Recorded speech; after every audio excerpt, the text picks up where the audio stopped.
This week we meet Pete Russell, founder of Ubie, as he shares his journey from a fascinating upbringing in a progressive, ecologically minded family to becoming a serial entrepreneur starting over 15 different businesses. Today he is now settled on one amazing business called Ubie, which stands for Out of Our Own Backyards, a platform aimed at decentralising the food system and empowering local farmers and producers. The conversation explores the evolution of food system post-Second World War, the impact of technology on food distribution and the importance of prioritising farmers in local food economy. Pete lets us in on Ubie's business model, its growth trajectory and the vision for creating a local food ecosystem that benefits both producers and consumers. I hope you enjoy.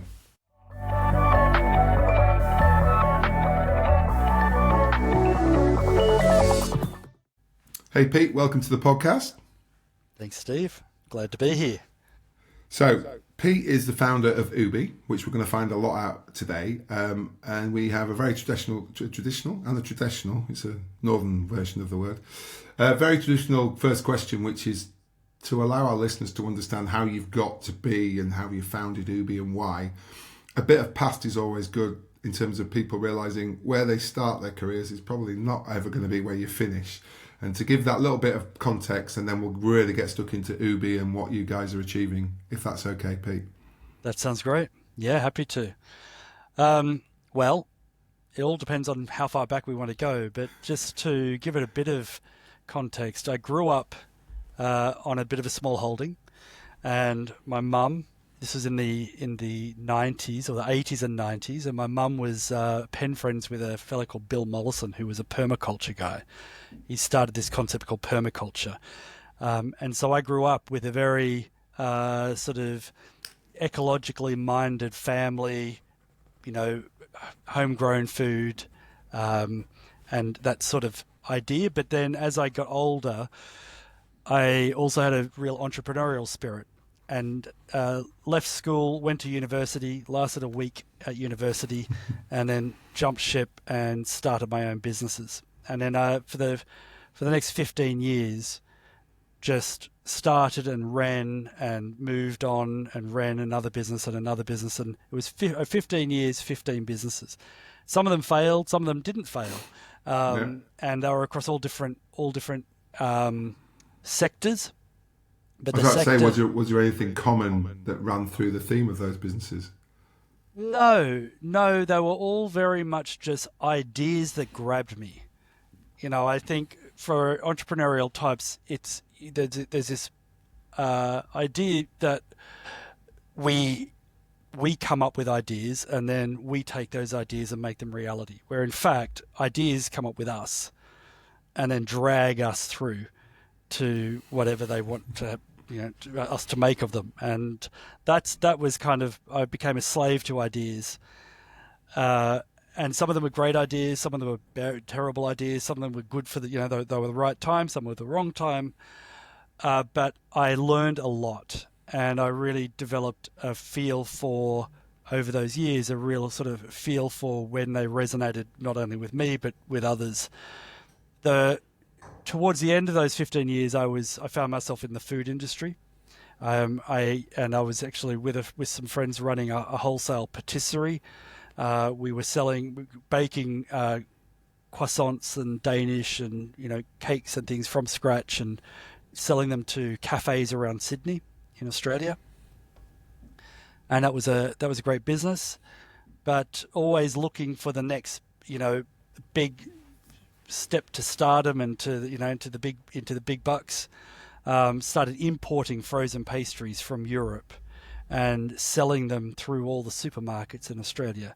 And that was my first kind of departure from running my own business, doing it the way that I really like to do it, and just joining the big corporate machine. And I found myself becoming like the teeth of the machine, just coming in with all this firepower behind me, with the largest producers of pastries in the world, coming into the Australian market and just chunking away at market share.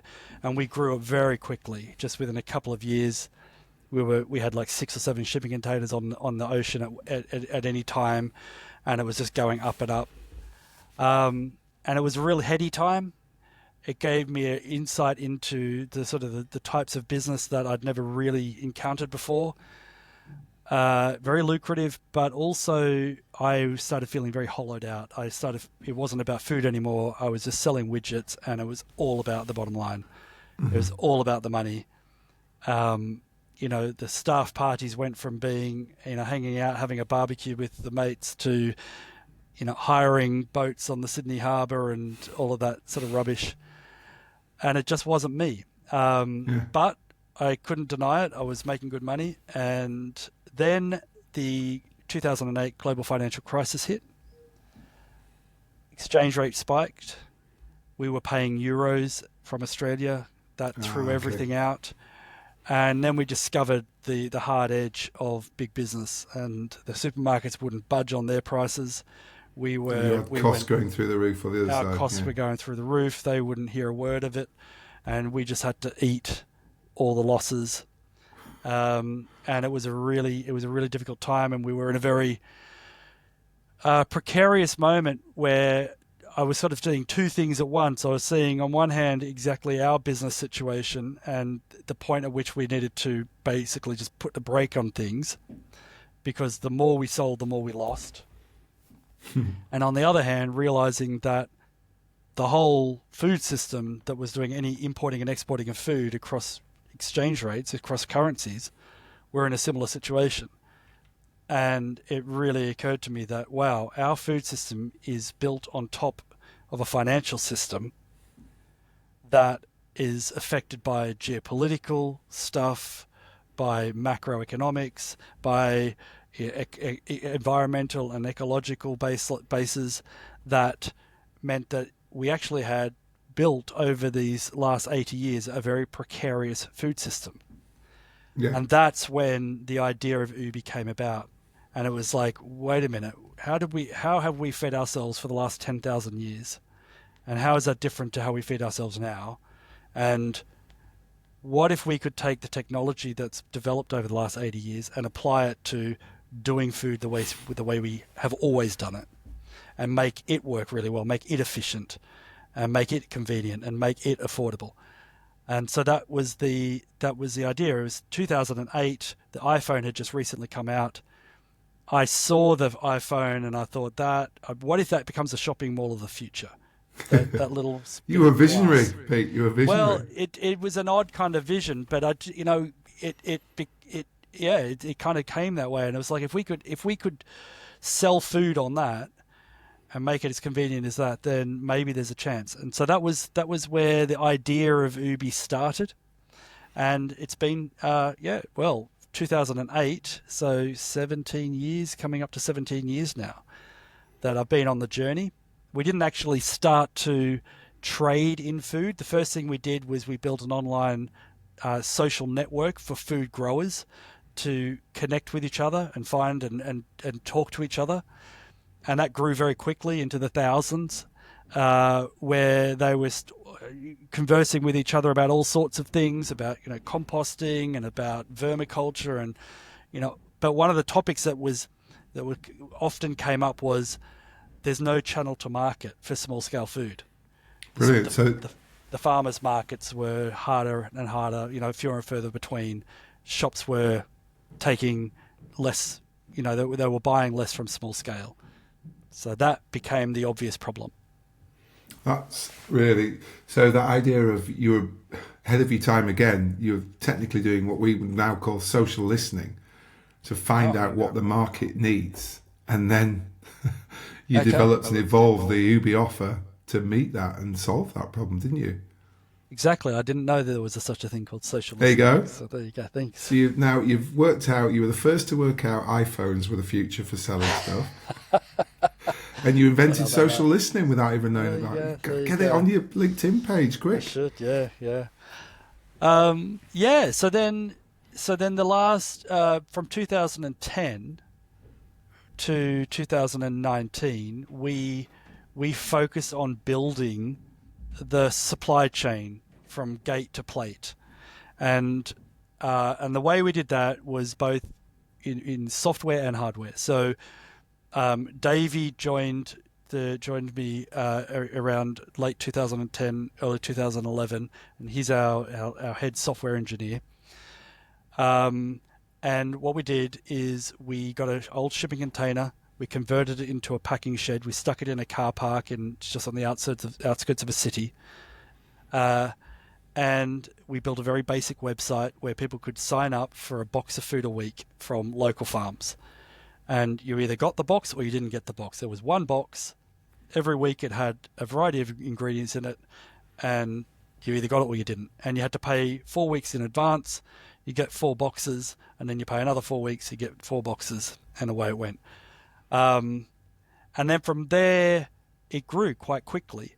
But as it grew, the complexities of the customer requests and the complexities around the more suppliers that we were dealing with and the products we were dealing with grew, and so we went through the process of evolving the software platform to handle both the sales side and all the customer interface side, but more importantly, all the fulfillment coordination, and how from the back end, we as the operators of this sort of aggregation point where all the food from all the farms came to, where we picked and packed and bundled everything up to send to the customers.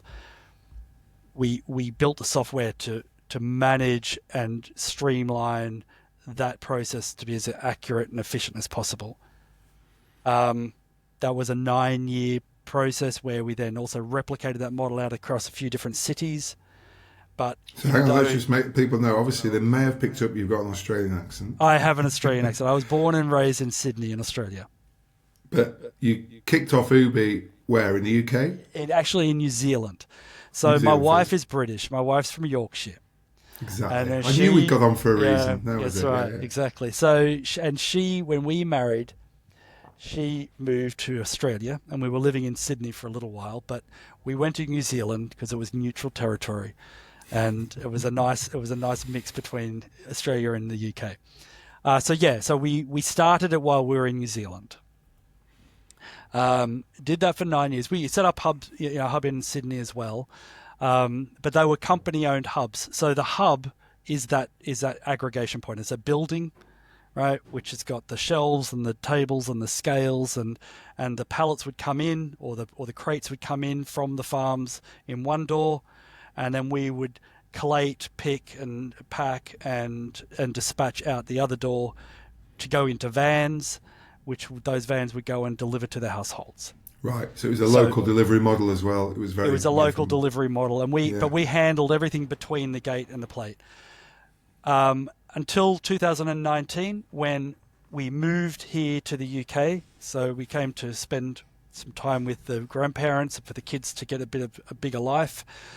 And at which point we sort of pivoted, and we said, okay, instead of us being the software and the hardware, we'll just be the software. We'll just provide the digital infrastructure around the business model that we developed the software over the last 9 years on.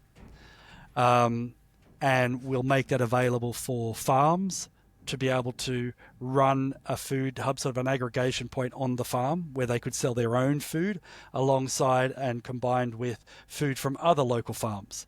Okay. So instead of having the hub sitting somewhere in a town, you'd move the hub back onto the farm. And then for the farmer, it becomes like a stacked enterprise. It's a second business within their existing farm business.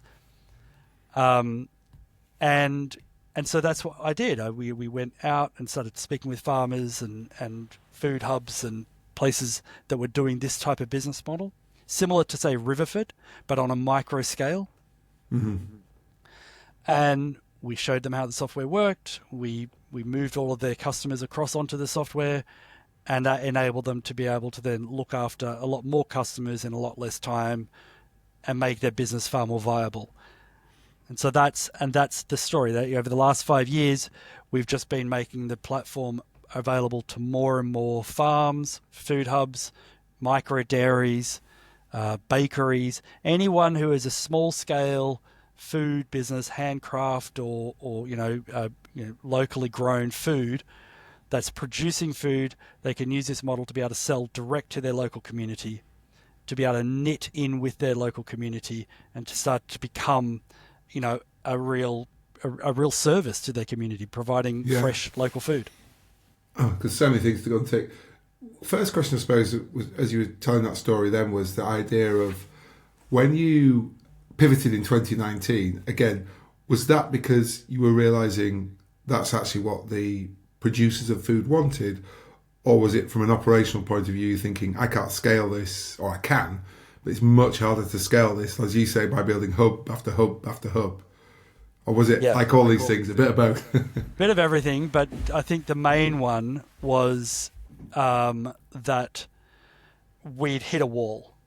And, in terms of scaling and in terms of, when you're running a food hub yourself, the bigger it gets and the more products you have, the more complex it gets, and the more staff you have, the more complex it gets, the more all of your attention is absorbed into just that one enterprise. And there's just no way that you can run that enterprise and build a platform, both of them successfly. Yeah.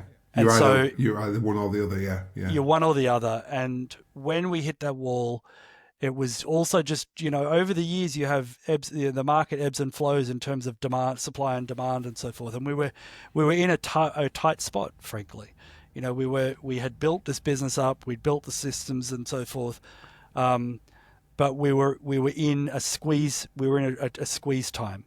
It was, and either we were just going to have to buckle down and really just batten the hatches and stay focused on the hands-on, logistics of handling the food and shipping it and so forth, or we let that go and we focus on the digital side. And so fortunately it worked that we were able to effectively hand those physical hubs onto the teams that were running them. Nice. So that wasn't wasted time. No, it's still operational. Yeah. Still operational. But we were able to detach from sort of decouple, and then just license the platform back to them.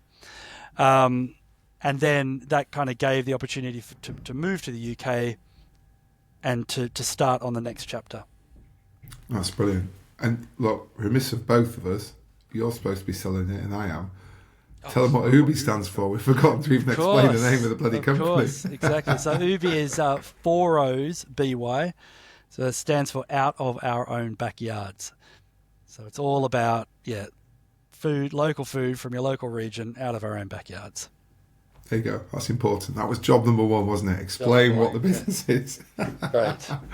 So obviously, you like you say, you made that pivot in 2019. You got into what is technically, to a degree, software provision to those guys. But did you manage to continue that community side that had first sparked the business? Is there still a network of people talking? There is, but it doesn't. It's not very active anymore. I mean, it's still there, but I think as a technology in general evolved, like when we did that, Facebook was still kind of, not everyone was on Facebook, right? Yeah. So we were, in 2008, we were this thing called a social network. What's that? Oh, it's a thing where you can meet other people. And there's another one of the inventions, get that on.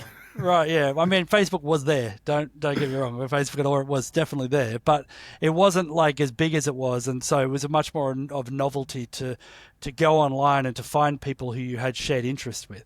I mean, Facebook was more about meeting with people that you already knew, and then connecting that way. Whereas Ubie was, how do I find other people like me who are into growing food, whether they're backyard gardeners or whether they're small scale, food producers for market, and so it just became a bit of an attraction point where everyone knew that's where all the other people like me are, and but no, now that's really kind of by the wayside. It really doesn't have any activity on it anymore.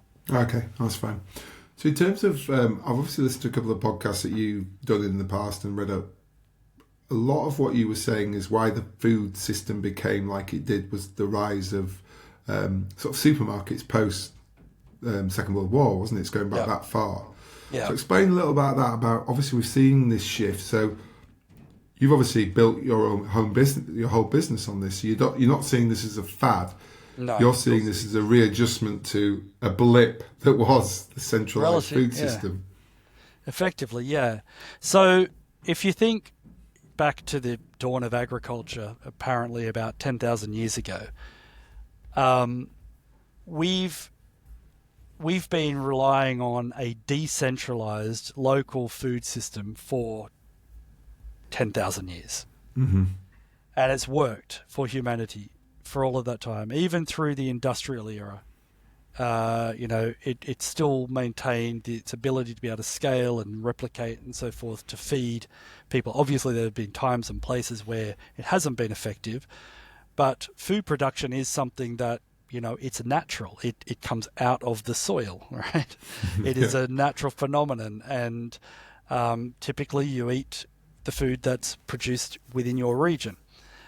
And so even leading up to the Second World War, there was obviously food now being traded long distances, specialty foods, herbs, spices, coffee, chocolates, and so forth. But it was still largely local, and the outlets were small-scale local grocery stores, right? Sort of over-the-counter stores where you go down to your town, your local village, and you go into the greengrocer, and you give them the shopping list. They go and pack your box for you, and then you pay them and walk out, and then you go to the butcher, and the butcher go prepare, and so on. It was still very decentralized, very localized food system. Post World War II, we had the whole Green Revolution. We had mass production of food. We had food being produced en masse in one area of the country, where it's being consumed in other areas of the country, and that gave rise to this sort of large centralized food systems, right? And that's what gave rise to the supermarkets and the convenience of being able to drive your car to one place, get out, there was a trolley there for you to push around, and then you did all the work and you filled your trolley up and so on.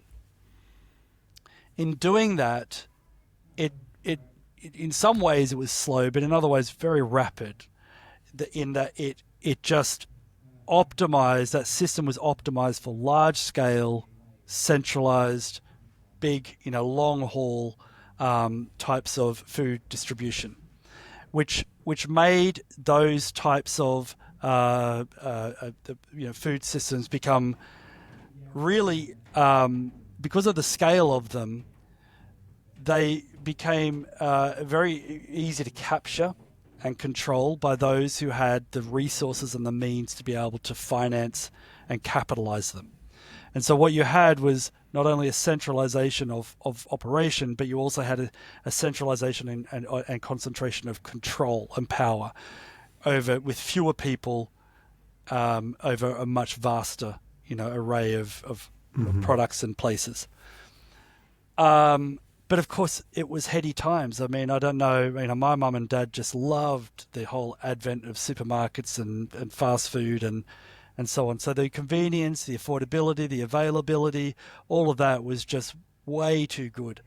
And so we just went in and hook, line, and sinker just participated in that emerging food system. So if you think of it from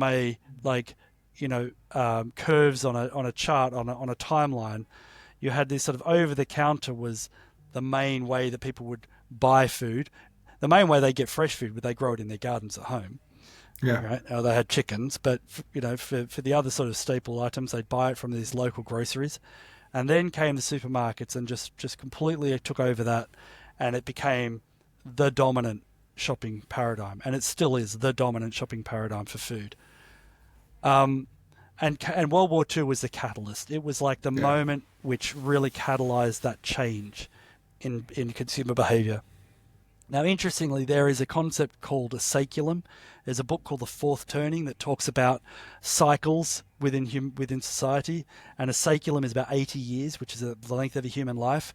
And a lot of trends or cycles happen across an 80-year cycle. So fascinatingly, 80 years later, from 1939 was the beginning of World War II. Yeah. 80 years later, 2019 was the beginning of COVID, which was the next big catalyst of a global scale that disrupted human behavior and social behavior. And so what we saw then was a nascent type of shopping, a grocery shopping model that had some legs, for the last decade or so, and that was online shopping.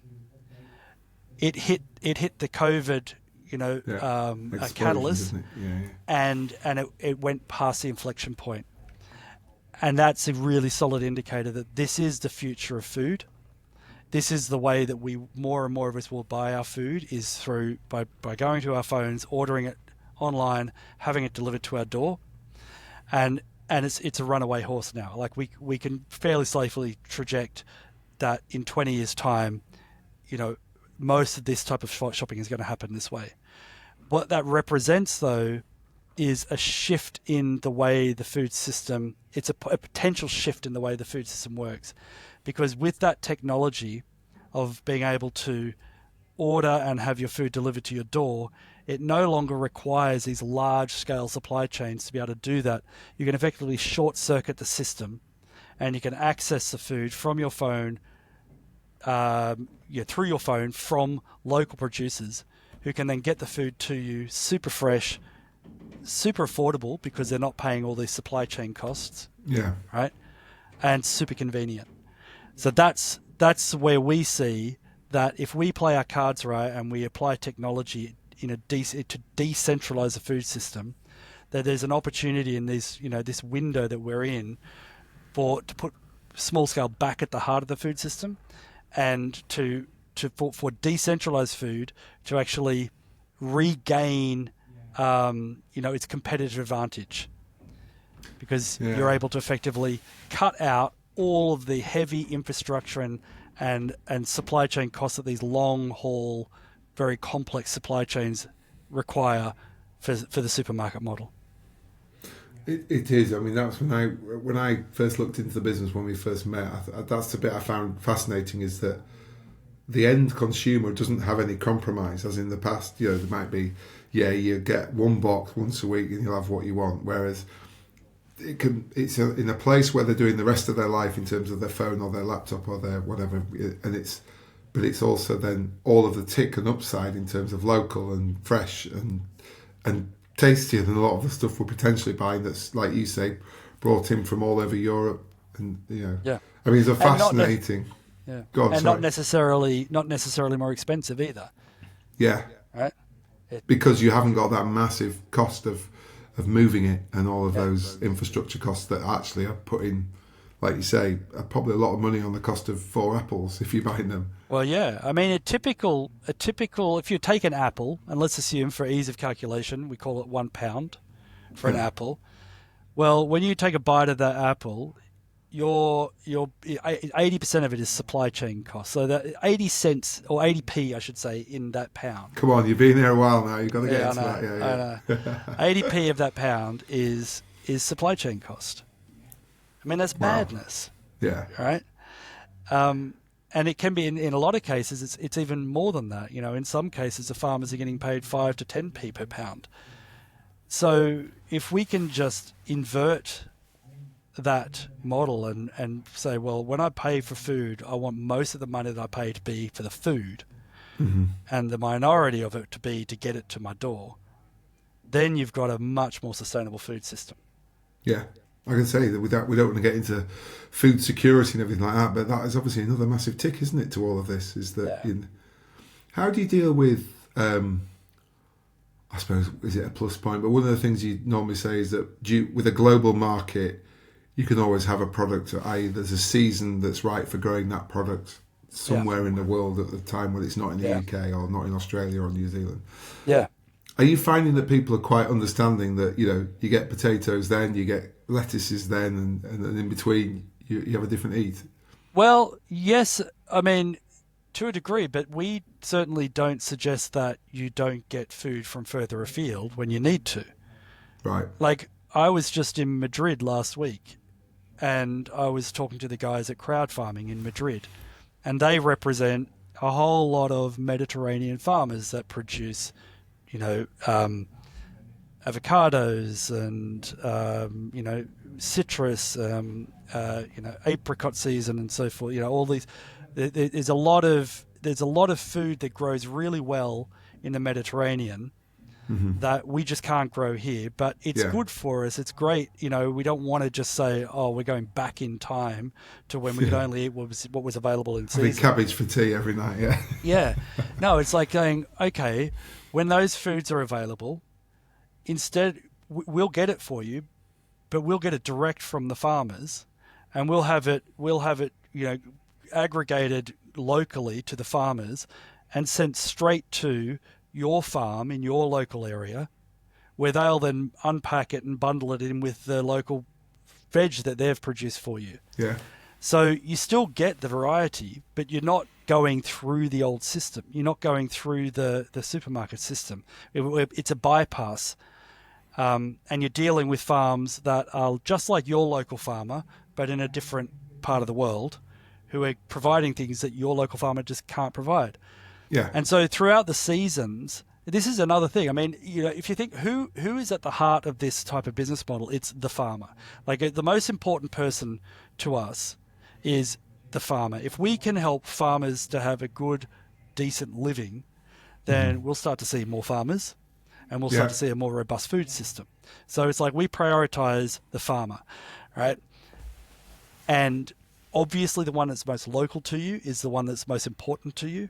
But if they can have a stacked enterprise farm business where they're growing food for you, they're bringing food in from other farmers for you, they're packing the food for you, and they're in their wellies, loading it into the back of their farm truck, driving it to your house, knocking on your door with their muddy mitts and saying, "Here you go, love," that is a good farm, because they've got a stacked enterprise and they're making full retail value on the food that they produce. I was about to say, I assume, all right, there's a bit more work for them to do potentially. Of course.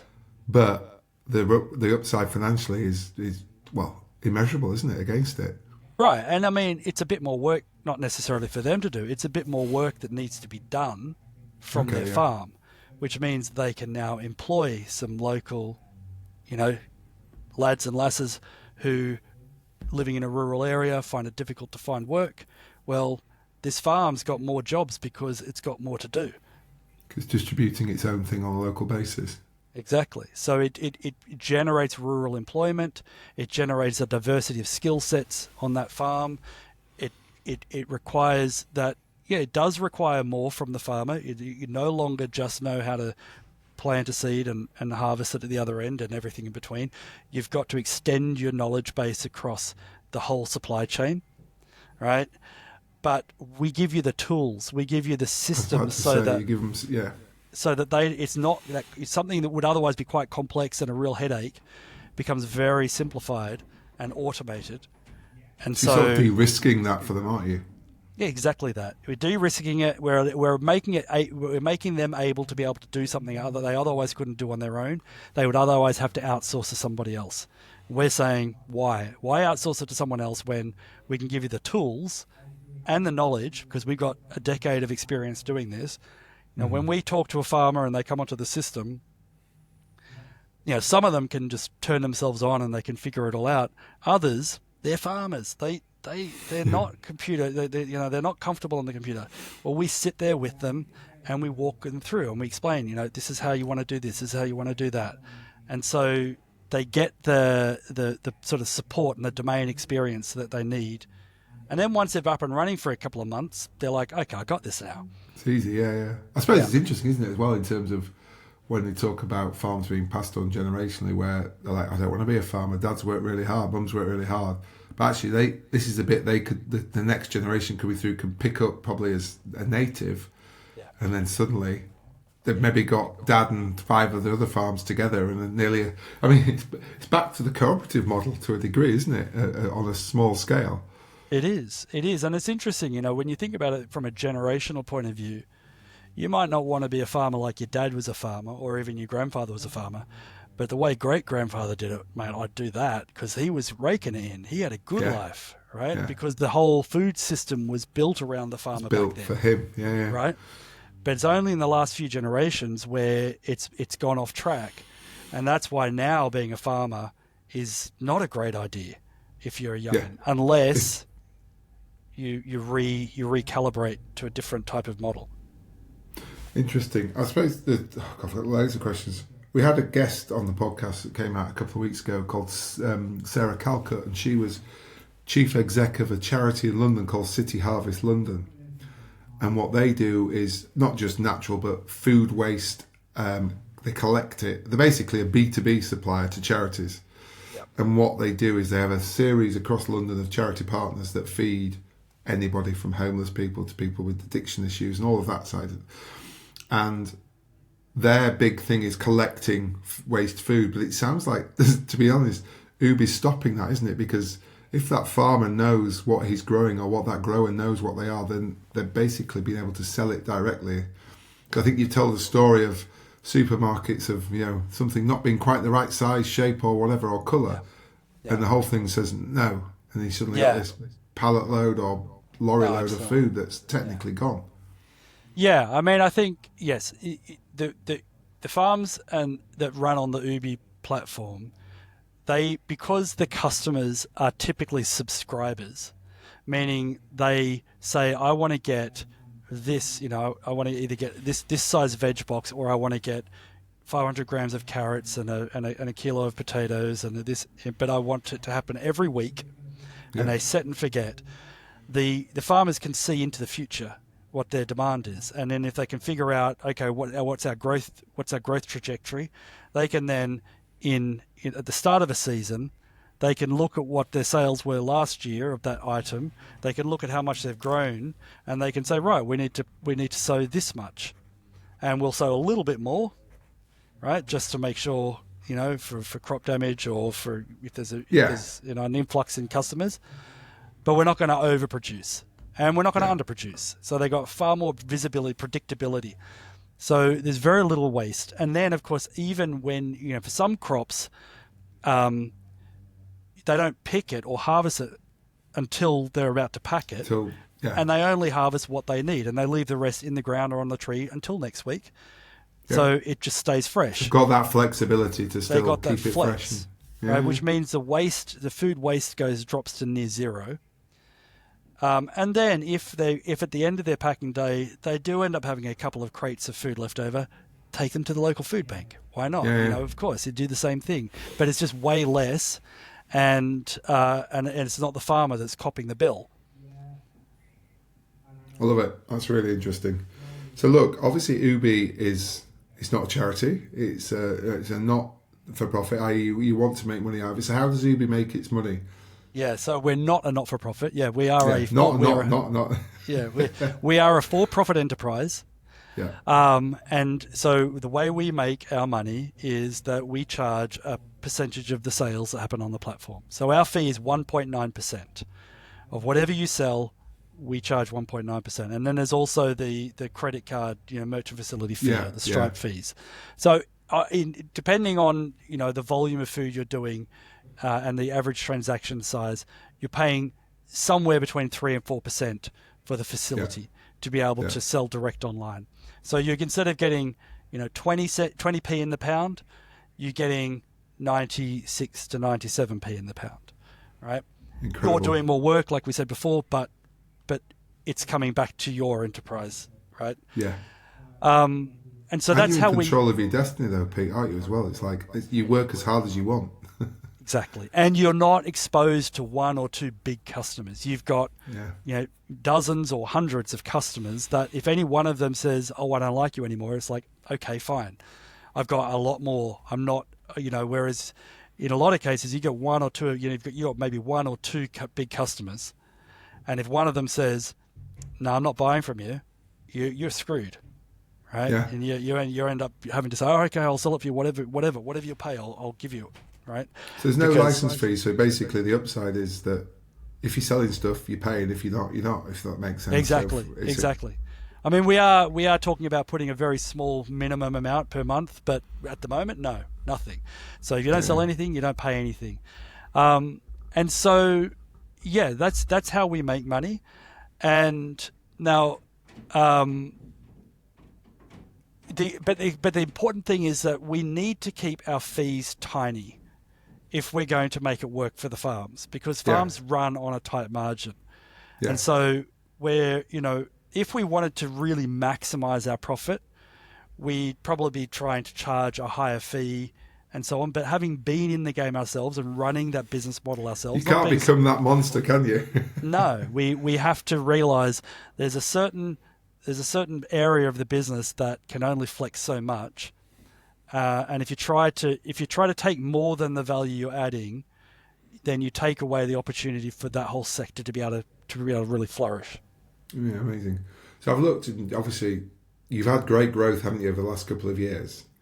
Yeah. And I assume looking into the future, the key now is to just maximise the usage of this incredible platform that you've built, isn't it? I mean, yes, you'll evolve it, but at the end of the day, what you now want is more and more producers.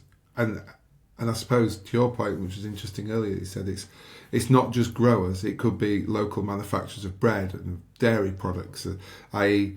see what's in people's kitchens and then provide it from a 10-mile radius to where they're living mentally. Exactly. Yeah, that's exactly it. So we see fresh produce, vegetables as like the core offering. Mm-hmm. But then around that, you've got your eggs, your bread, your milk, your cheeses. You've got your microbreweries, right? Mm-hmm. Anything we knew beer as a good Aussie. We knew beer would be involved at some stage. It has to be, right? So any type of business that you could have your farm shops running on there. So many farm shops don't have an online presence. Well, a farm shop can now create a presence with an Ubie on the Ubie platform, and they can be the aggregation point that you not only do click and collect, but you can also get the farm shop to deliver to you. So there's all sorts of food businesses within this, what we call sort of small scale local food ecosystem you've created, that can all sort of come together and together provide a really diverse range of food. So that's the idea. Brilliant. So you obviously start to get, I suppose how the best to pronounce it was, you have their destiny, their future in your hands, so to speak. So what protection is there to the food growers that Ubie won't become the next Amazon and we've got you now, we've got the traffic, we've got Well, that's sorry, unless that was your business plan, Pete, but I don't think it is meeting you. Unfortunately, I think I blew that a while ago. What we've done is actually right from the beginning, we made a very clear intention, made it very public, is that we're here to put small scale back at the heart of the food system and to eradicate exploitation of the farmer. So how do we prevent ourselves from actually becoming in a unique position to be able to become the primary exploiter? Because if we've got the digital platform that everyone's using to be able to do this, and then we decide, okay, now we've got them all, we're going to just jack our prices up, or we're going to we'll just sell it to Amazon and they can do whatever they want to do with it. How do we prevent that from happening? Because, everyone, when the money's on the table, can get pretty tempted, right? Mm-hmm. So first we had to make a promise that we wouldn't do it, and we'll make that public. Second thing we've done is we've said, right, we're engaging a steward ownership model. And what that is, it's effectively an ownership and governance model that gets implemented at the constitution or the Articles of Association level of the company, which sets the rules. And then that then informs the shareholders agreement, which informs any investor agreements. And the way that it works is that we've got effectively 3 share classes. We have an investor share class, where an investor can invest in the company, they can get a return on their investment, but the point is it's a capped return, right? So there's a point at which you can invest and you can get a return, but the return is capped, and at that point of where you hit your cap, the company has a right to buy your shares back off you at that cap price, right? Okay. And the second part is that you don't actually have traditional voting rights as a shareholder. The voting rights are held in the other 2 classes of shares. And the other 2 classes of shares are the steward shares and the guardian shares. And what the steward and guardian shares are is they effectively represent the shareholders in terms of they've got the stewards have the power to hire and fire the directors, just like a normal shareholder sort of board would. And the guardians have the power to prevent the stewards from making decisions that would fall outside of the parameters of the Articles of Association. Yeah. Right? So we set our principles out in the Articles of Association, saying this is what we stand for, and these are our principles.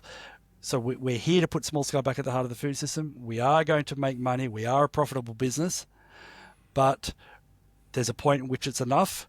And after that point, we're going to reinvest everything back into the ecosystem, and any future profits can be distributed among the users of the platform and the ones who are actually adding value to the platform. So it kind of, in a way, it's kind of evolves from a startup that can take investment and so forth, and eventually it evolves into a state where the investors have received their return on their investment. They've helped to create this sort of organization that, going forward, sort of acts like a cooperative, right? But it goes through its different phases as it goes towards that. It can scale and flex with the business, can't it? It can scale and flex, and it's a standard limited company, limited by shares, so it has all the abilities and that it can do, a standard company can do, but it's stewarded by people who have both a commercial capacity, right, and just good commercial acuity, as well as they're holding the company to account on the principles that it's set out, its purpose, as why it exists. So, for example, they can never sell. The stewards can never say, "Oh, we got such a good offer from Amazon. All right, then we're going to sell." It's like, sorry, that's off the table. Right? That's not allowed. That's not allowed, and because of that, when farmers who have a lot of reason to be not very trusting and are very slow to slightly trust, skeptical of life, when they can see, okay, this thing has at least got the mechanisms built in to protect over the long haul, I can feel more comfortable, a bit safer to lean into this, knowing that next generation I'm just going to get. I think that's what's interesting, isn't it? It's like an anti-exploitation clause, nearly, isn't it? So, like you say, if you, to use a phrase, put all your eggs in one basket selling online, had to get a dad joke in at some stage. Yeah, picking it up. Thank you. Like you say, it's then in everybody's interest to make it work, which is always what a wonderful model is. It's when there are winners and losers, skepticism comes in and people don't quite go all in. So guess what? It self-fulfills and doesn't work. Yeah, and I think it's an interesting thing about this whole idea of capitalism and so forth. Different people have different opinions on it. Personally, I think capitalism is it's a critical aspect of society working. But in different sectors, I think you need to think about appropriateness of application. Like, if you think about the basic things that humans need, we need air, water, food, right? As like our three fundamentals that we just have to have every day. We're struggling without that, aren't we? Yeah, we're struggling without that. So far, air, no one's really been able to capitalize on that. We've all got that just free. Well, as far as we know, water. Okay, maybe you pay a meter for your water, but effectively, you're just paying for the service of getting it to you. But food is the first one which kind of has gone into that market and has been fully taken on by a full sort of hyper-capitalist sort of mindset. Mm-hmm. And what I think we need to do, and what we're sort of trying to work on with Ubie, is to say capitalism is critical, right? If you don't have the ability for a farmer to be able to afford to, invest in the means of their own production, they're not going to be able to produce food for you, right? Yeah. You have to be able to have and own the means of production, and be able to do that as an independent, autonomous person within society, and build a business on it. Mm-hmm. The challenge comes when the concentration of power is just too much, and that the assets of that system are controlled by just too few people, and it's just too vast. And so it's about appropriateness in relative to the industry that we're talking about. So I just feel like we've got to, if we want to have a more resilient, longer term sustainable food system that can go another 10,000 years, we've got to look back at what got us the last 10,000 years, look at the principles behind that, and think, okay, maybe there's a point at which we want to facilitate more decentralized micro-capitalism rather than this highly centralized macro-capitalism where all the power is concentrated too close to just a few people. I think that's what's fascinating, isn't it? It's like, don't ever be embarrassed about making money, especially if you're making money with a good outcome that is absolutely much more meritocratically delivered, isn't it, across a greater number of people. Absolutely. Because then why would you start a farm going into that not old, but current sort of monopolised supermarket model where you know you're just going to get beaten up and there's no... just because your dad's done it and your granddad's done it, suddenly there's what we've seen, isn't it?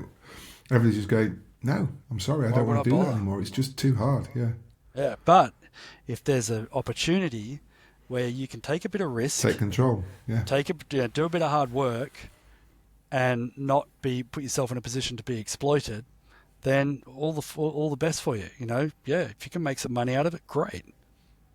Brilliant. And Ubie's the one to do it. I love that. I've probably asked 3 of the 15 questions I've written down here, Pete, but I'll give you that as a massive compliment. Because it means that we've covered a lot of them in the answers, if that makes sense. I suppose I always like to think about a bit of reflection at the end, because there's lots. The problem is, if we start on some of these questions, we'll have to have a triple episode. Sure. Let's maybe just you've been. I found it very interesting to talk yourself about like this serial entrepreneur that you have and been. And in my experience, that I've met lots, and sort of, it's an awful thing to give yourself a name, but yeah, I've set up lots of businesses, and you've got an interesting thing here where, as normally as an entrepreneur, it's the thrill of the starting of these businesses that is the real kicker. And then when they become successful and when they become established, and I'm just maybe speaking about myself, I'm a bit bored about that now. What's the next thing?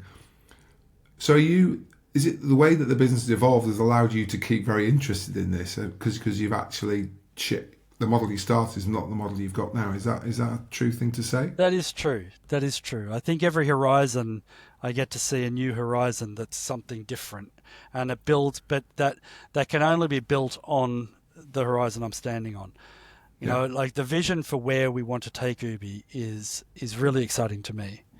Share a little bit about that, please, if you don't mind. Right now, if you think about the way it works right now, is that each farm or each business, local food businesses running on Ubie is running as its own independent operation, right? Sort of like single player mode.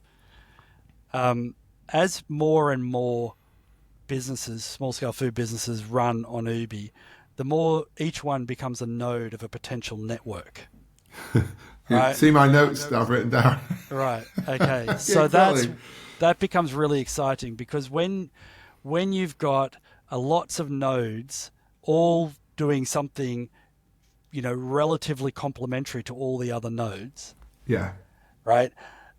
And if you can then connect those together in a way that they can trade between each other and share inventory, and expand the range. Put a really good package together for the end consumer, isn't it? Yeah. And put a really good package together for the end consumer, then you're starting to get the firepower that you would expect from like a supermarket, right? But totally local, which is fabulous.